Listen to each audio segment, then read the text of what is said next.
I'm Coach Corey Wayne, and this is my video coaching newsletter. And the topic of today's newsletter is going to be the power of the takeaway. Well, I've got a really cool email here from a viewer of mine, and this particular guy, I guess I coached him on and off for about a year, and I think the last phone session I had with him was earlier this year, and I remember the last email I got from him, I answered it in a video called The Subtle Nuances of Attraction and Seduction.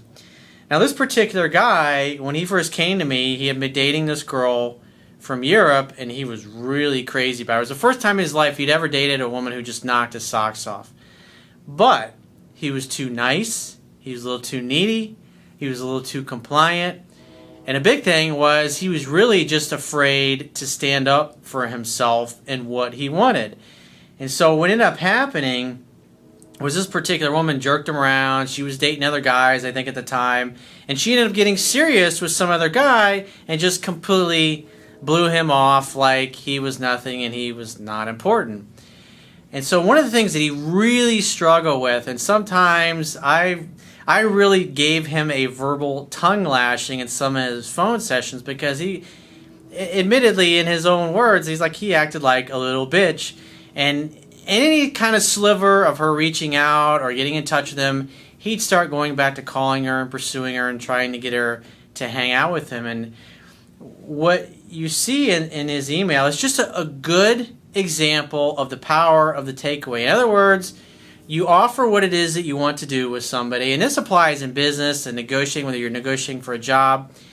And if somebody offers you terms that are not to your liking or that are not what you really want, you gotta have the inner strength and testicle fortitude, as Dick Marcinko, the founder of SEAL Team 6, would say, to walk away and say thanks but no thanks. Because when you're willing to walk away from anything in life, not just potential lovers who aren't treating you right, but a sales negotiation or a job offer or somebody paying and offering you a figure that's less than whatever it is that you want, whether it's for your income or something that you happen to be selling, you're basically communicating that what you have has value. It has more value than what the other person is willing to offer you. And since they're not willing to offer you enough value for what it is that you have to offer, you're going to pass on the deal altogether. And so how this shows up when you're dating somebody is if they treat you like a second-class citizen, or you're trying to set a date and they're going, oh, gee, I don't know. Yeah, let's tentatively make it for Thursday, but why don't you just call me a couple hours before and we'll firm things up, or we'll see how things are then. Think about it. If your time is scarce, if you only have 1 or 2 days or evenings off a week, and you really like to spend it with somebody who really likes you, who really wants to see you, who's enthusiastic about you, and you got somebody that's going, I don't know, basically, can you be my backup? Or, I'm not really sure I want to spend time with you. And you have lots of options, you have lots of choices. If you're selling a house, you have lots of buyers and lots of people that want to buy your property.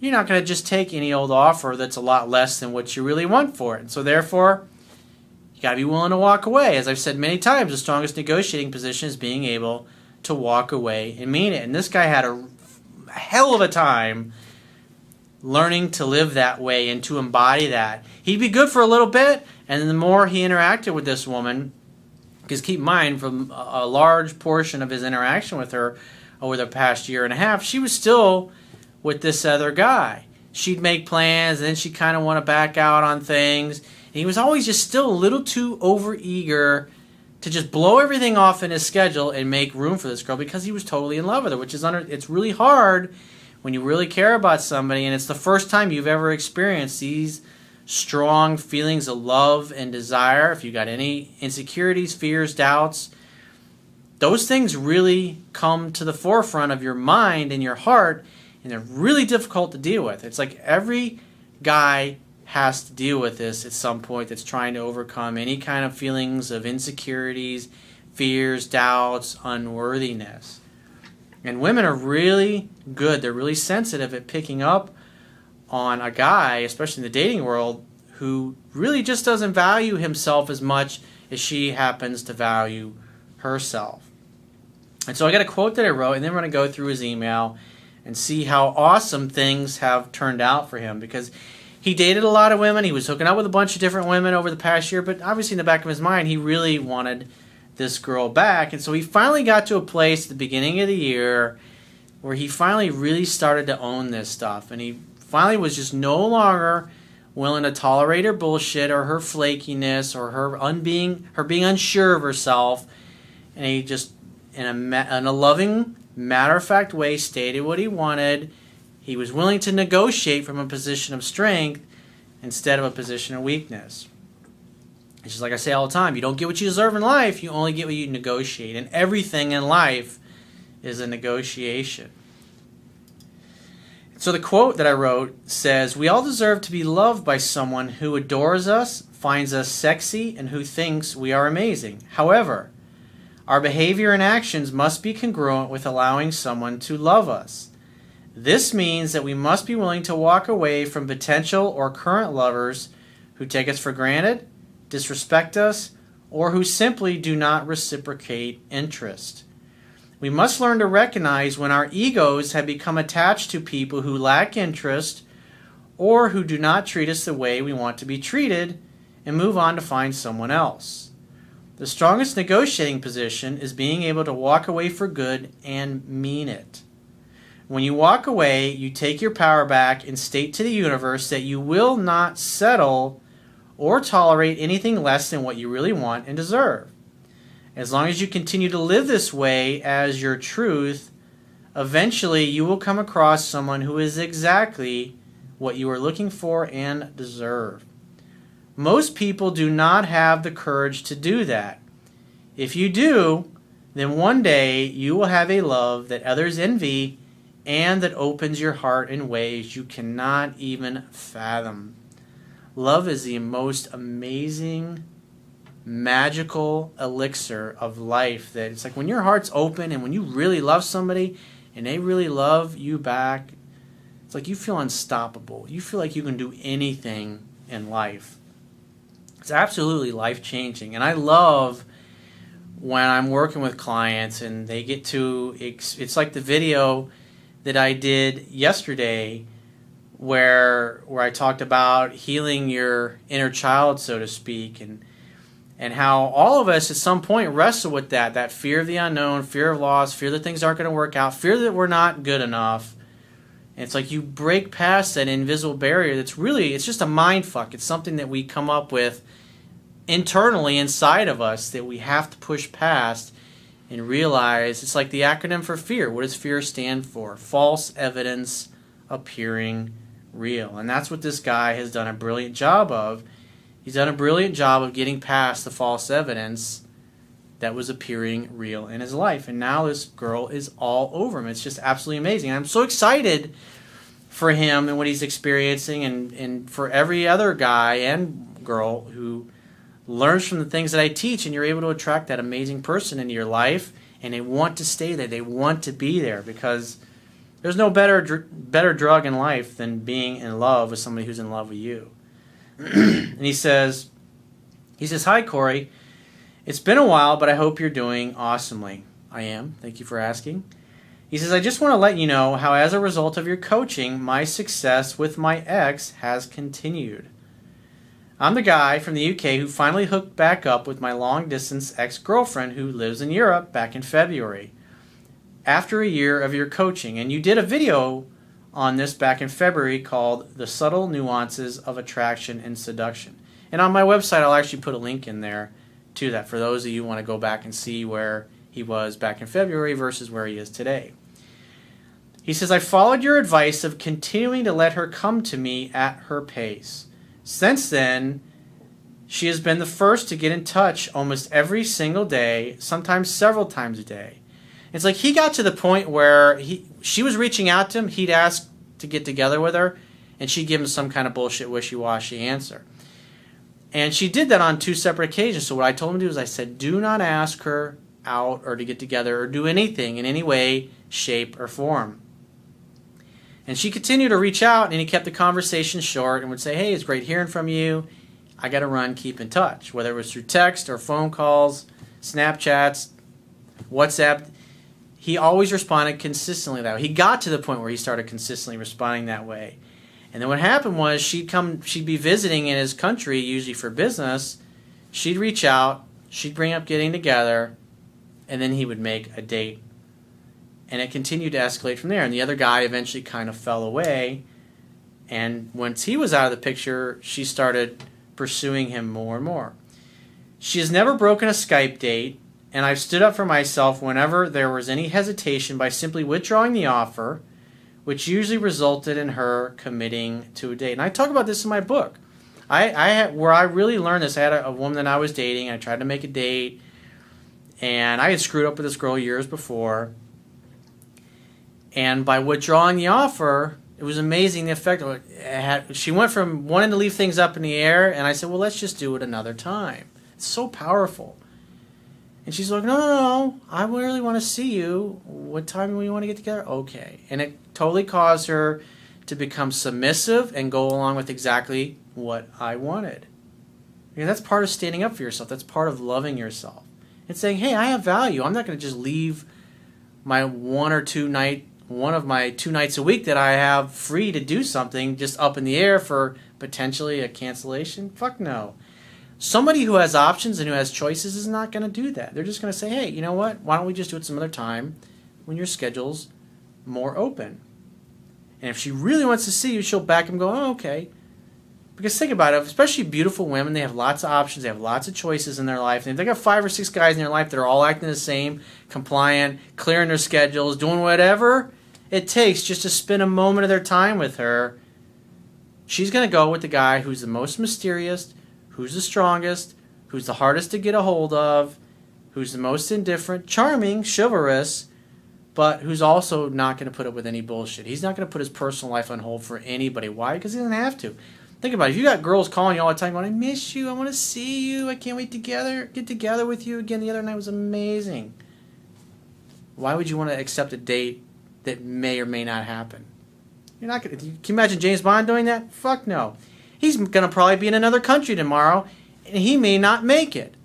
And so if tonight's going to be the last night on earth that he gets to spend with a beautiful woman, he's going to want to hang out with somebody that he knows it's going to end at a successful conclusion in the bedroom. He's not going to go, yeah, okay, this might be the last night that I'm alive on earth because I'm a spy and I'm a secret agent, but yeah, I'll put my personal life on hold and risk not getting laid the last night alive on earth.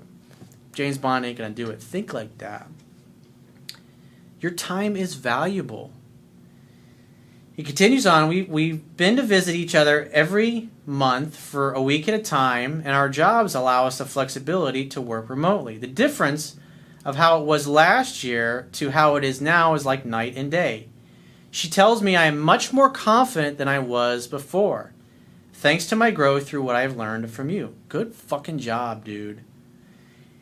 In other words, she's noticed that you've started really acting like a man, and she finds that incredibly sexy, irresistible, and attractive. Therefore, she gives you all of her time and attention. She has not put a foot wrong, even telling me when she thinks she might be putting me off her, and now, with what I have learned from you, it's easy to see any sign of insecurity in her and myself, and to act to make her feel secure and prevent drama. There has been no drama at any time so far since we started again from scratch 7 months ago. I have treated this relationship as a new one and kept discussions of the past to a minimum, except where I make it clear what I am willing to accept or not, which is something I failed to do the first time we got together a couple of years ago, and what was unacceptable in the past. Sometimes I catch myself in disbelief of the change. It's like, and he really fucking struggled with this. It's like, dude, we probably had maybe 8, 10 different phone sessions, and I was like, sometimes I was like, come on, man. Are you acting like a man or not? He's like, no. And he knew it, but it was tough. He really struggled with it. He says, only a month after we hooked up again in March, I got a job offer in a remote part of Europe, meaning we would be much further apart. Even so, I decided not to make any decision based on her, as an alpha male should, even though I really wanted things to work out because the job was a golden opportunity, i.e., a man's purpose and mission comes numero uno, in other words, number one in his life. So I took the job, and the girl who told me last year that she couldn't do a long-distance relationship and said she wanted to make it work anyway. Well, attraction level cuts through everything. It's just like what Doc Love says. Interest level cuts everything. It's so true. In other words, when she's in love with you and you are her rock and her mountain, she'll change her religion. She'll abandon her children. She'll break you out of prison. She'll change her country. She'll lay down on oncoming traffic if she thinks it'll help you. Then luck seemed to smile brightly on us. Almost immediately, an opportunity for her came up as close to me as was possible. Before she went for an interview, she brought up exclusivity between us. 12 weeks after we started hooking up again. Pretty good. She got the job, and now she's going to be closer to me than ever, and my job takes me to her town every week. What a coincidence. In my experience, there is no such thing as a coincidence. Everything happens for a reason. What happened, happened, and it couldn't have happened any other way. Almost 100% of the initiating is done by her. She's always telling me that she misses me and loves me. When we see each other, we perform the indoor Olympics 2 or 3 times a day. That's awesome. Breakfast, lunch, and dinner. I was so tired by the end of her last visit. Life is hardcore. Oh, you poor baby. I'm so sorry you're getting your brains fucked out all the time by the woman of your dreams. Oh, it's so bad. Thank you for helping me change the things around with a girl I am completely head over heels in love with and who now feels the same way about me. I'm still getting used to the relationship phase again, and I go back to your book from time to time to remind myself, and I still continue to watch your videos. I think I will always be learning. Well, you can never stop growing. You can never stop evolving. There's always a better version of yourself and a grander, greater, more expansive version of yourself that you can become. He says, I have a great girl, a great job, and I live in a new and exciting place. Right now, life is good. Thanks again for everything. Dude, I am so fucking proud of you. That is fucking awesome. It's been a long road. You fucking did it. And this guy really fucking struggled. So for any of those of you who are watching or feeling like it's hopeless, it's never going to work out for me, time and repetition doesn't mean you're going to get back the girl that you want. You're going to get the girl that's perfect for you. That's why it's so important as a man to focus on your mission, your purpose, do something for a living that you really love and you really have a passion for. Something that you can feel is great work, a great life work for you. Create an awesome life for yourself. Do the things that I talk about in my book. Apply it. Act like a man is supposed to act. And women will show up and they will purr like a kitten for you. So if you'd like to get my help personally, the quickest way is to book a paid phone, Skype, or email coaching session. You can choose any of those options by going to my website, clicking the products tab, which will be at the top of your screen on any page of my website, and just follow the instructions. And I will talk to you soon.